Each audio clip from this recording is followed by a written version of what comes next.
Samsung just unveiled the Galaxy S20 phones. Yes, phones with an S. There are a couple of them and a bunch of other cool stuff, so we're gonna be talking about that in this video.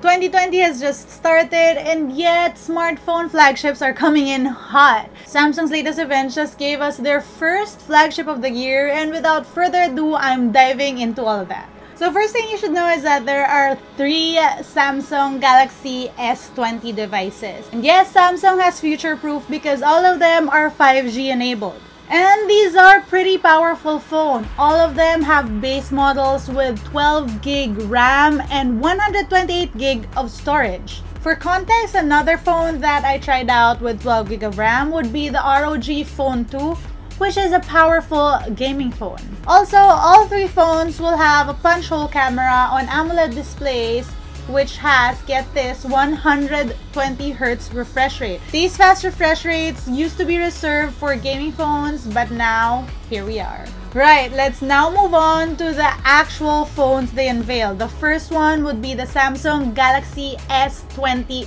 Ultra.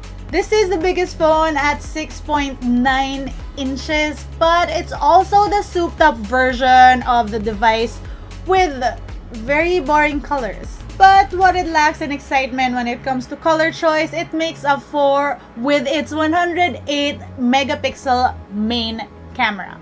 Samsung calls it ultra nano binning, which means that 1 pixel in a photo becomes 9 now, and a 108 megapixel photo becomes a better 12 megapixel photo.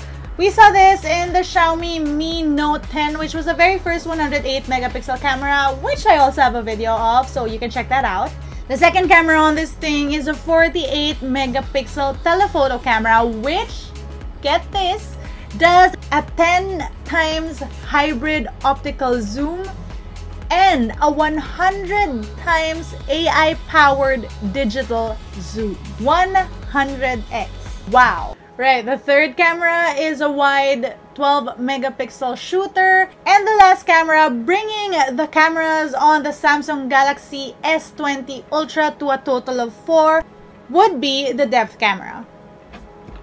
The S20 Ultra also has a 40 megapixel selfie camera up front, yes, in that tiny hole, which makes me happy that they're upping the quality of the selfie camera, power to the selfie. And finally, this phone has a 5000 mAh battery, more juice to power this big device. Right, the second phone would be the Samsung Galaxy S20 Plus, and this is a 6.7-inch device with 4 cameras on the back. There is the wide or the main 12 megapixel shooter. There is a 64 megapixel telephoto or zoom camera, which means that this thing can do 3 times optical zoom or 30 times digital. Then we have a 12 megapixel wide angle camera. And the fourth camera is a TOF camera. This thing is also equipped with a 10 megapixel selfie camera in the punch hole and a 4500 mAh battery. It comes in gray, black, and a slightly cute blue. The third phone, and this is one that I like, is the smallest of the bunch, the Samsung Galaxy S20, which has the same wide main and telephoto shooters minus the time of flight camera and less battery capacity at 4000 mAh. But this is the one that has a pink version. So cute!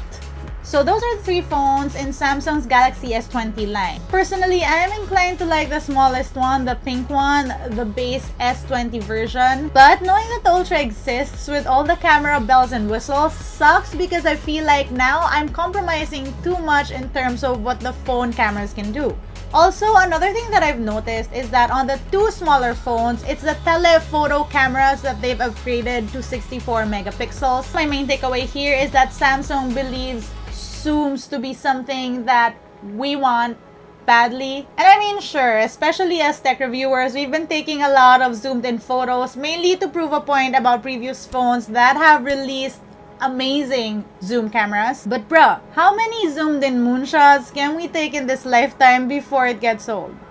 Despite me not believing that there is an actual use case for the 100x in real life, it's still pretty amazing to see for the first time. Samsung also talked about a lot of cool new features like 8K video recording. If you're scratching your head about 8K footage because your laptop can't even handle 4K, well, join the club. But Samsung took care of it because there are 8K video editing tools and sharing options built in, and these 8K videos can be turned into 33 megapixel photo stills.